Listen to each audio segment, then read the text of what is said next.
eti hawa wanaamini hiki, hawa waamini hiki. Mimi sioni point ya kupigana. There is no way out, wapendwa. Akija mwanamke kuhubiri, songa mbele. Jamani, haleluya. Akihubiri mwanaume, songa wapi? Mbele. Acha kujifanya una uwezo wa kumtetea Mungu. Kama jambo Mungu alitaki, atalikomesha mwenyewe. Mungu hakukuita kuwa bodyguard wake. Acha kusumbua watu.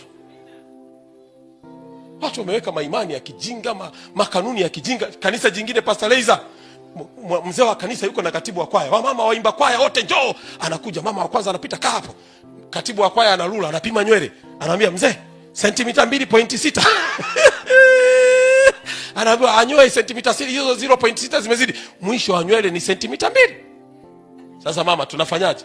Kuna binti wa Kiiraki hapa, ana nywele ndefu paka hapa, na ndizo mume wake kampendea. Wewe unataka umpige kipala, mtaishi? Unajua kuna wakati tumesimama kama mabodyguard wa mbingu, na habari mbaya ni hata mbinguni uendi.